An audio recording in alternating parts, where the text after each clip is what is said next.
2-3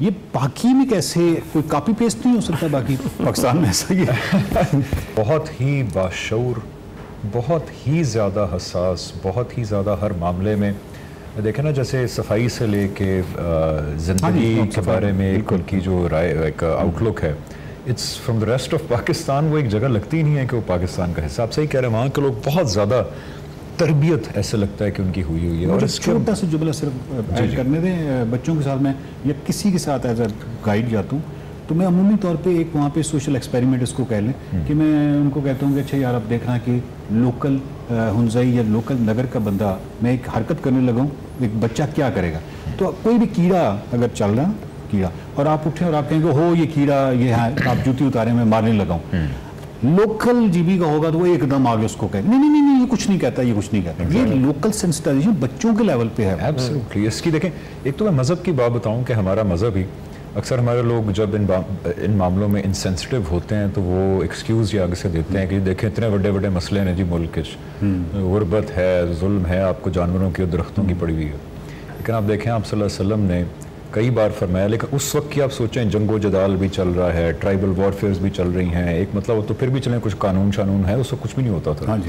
ان موقعوں پہ آپ صلی اللہ علیہ وسلم فرما رہے ہیں، اور یہ حسن بھائی تصدیق کر سکتے ہیں اس کی، کہ اگر کسی مومن نے چڑیا یا اس سے بڑے جانور کو بغیر کسی ریزن کے، یعنی آپ کو وہ خطرہ ہے یا اس طرح، اگر اس کو مارا یا نقصان پہنچایا یا اذیت دی تو اس سے سوال پوچھا جائے گا قیامت کے دن کہ تم نے یہ کیوں کیا تھا. جانوروں کو باندھنے کے حوالے سے آپ صلی اللہ علیہ وسلم نے کئی بار فرمایا کہ جس نے بلا ضرورت جانوروں کو باندھ کے رکھا، اذیت دی، ان سے اللہ قیامت کے دن پرسش کرے گا. تو دیکھیں اس معاشرے میں جو ٹرائبل کٹ تھروٹ وارفیئر چل رہا ہے، آپ صلی اللہ علیہ وسلم کس اخلاقیات کا مظاہرہ کریں؟ جانوروں کے حقوق کا پورا ایک باب ہے، اور وہاں پہ ہمارے سے زیادہ ٹربولنٹ سچویشن موجود تھی. تو مذہب تو ہمیں کسی اور مقام پہ کھڑا کرتا ہے حساسیت کے بارے میں فار ایوری لیونگ کریچر.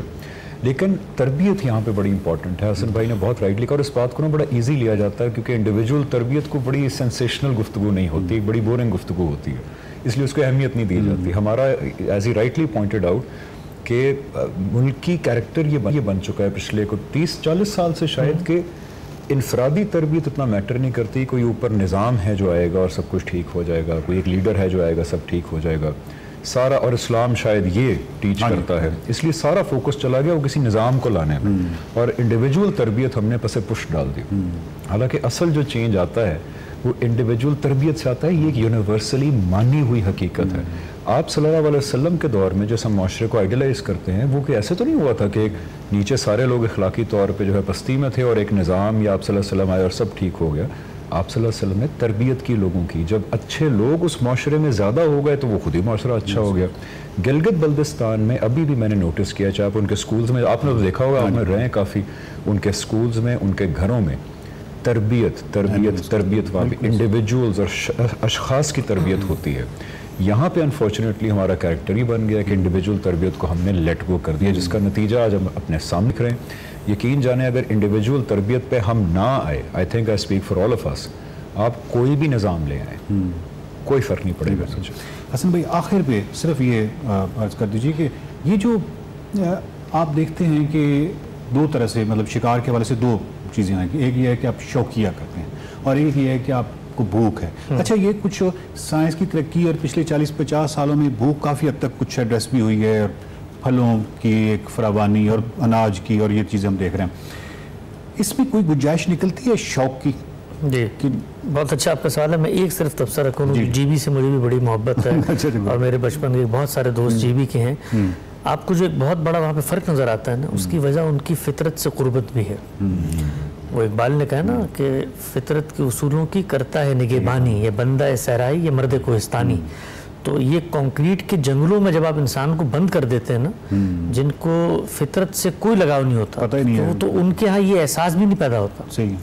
وہ قرۃ العین آپا کا شعر ہے، بمبئی میں وہ رہتی تھی تو انہوں نے لکھا ہے کہ اونچی عمارتوں سے مکہ میرا گھر گیا، کچھ لوگ میرے حصے کا سورج بھی کھا گئے. تو ہم جس جگہ پہ رہتے ہیں، آپ دیکھیں ہمارے یہاں کبھی کسی بچے کو ہم نے کہا ہو یار تم یہ پودا اگاؤ، اس کی خوبصورتی یہ بڑھے گا، پھر اس کی حفاظت کرو، تو ہمارے کریچر کی کوئی حفاظت کا جذبہ ہی نہیں ہے. آپ نے سوال پوچھا ہے، شکار کھیلنا ممنوع ہے، شکار کرنا جائز ہے. اچھا بس بات ہی ختم ہو گئی. شکار کھیلنا ممنوع ہے. کتنا آپ نے آسانی سے اور کتنی خوبصورتی سے بالکل. اور یہ جتنا بھی اس وقت اس کا مطلب ہے جتنا شکار کیا جا رہا ہے وہ کیونکہ بھوک کی وجہ سے نہیں کیا جا رہا, امیجیٹ ضرورت نہیں ہے, وہ شوقیہ کیا جا رہا ہے. ناظرین کرام, حنزہ کی اگر ہم مثال لیں یا گلگت بلتستان کی مثال لو, وہ ایک اس کو میں یونیورسٹی کا درجہ دیتا ہوں کہ جتنا ٹورسٹ جاتا ہے میرا بڑا دل کرتا ہے کہ وہاں سے وہ سیکھ کے آئیں.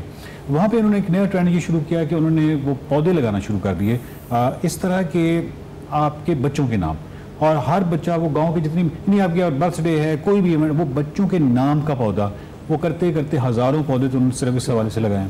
اور اس کے علاوہ اگر آپ ان کی ڈفرینٹ یعنی بہت ساری چیزیں دیکھیں, بہت ساری جہتیں دیکھیں تو وہ بہت کچھ وہاں پہ سیکھنے کے لیے آپ کے پاس آپ کے لیے بہت کچھ ہے. جب بھی آپ ایز اے ٹورسٹ جائیں تو پہاڑ خوبصورت ہوتے ہیں ضرور دیکھیے, لیکن وہاں پہ جو لوکل کمیونٹی ہے اس کے ساتھ انٹریکشن کیجیے اور ان سے بہت کچھ سیکھ کے آئیے.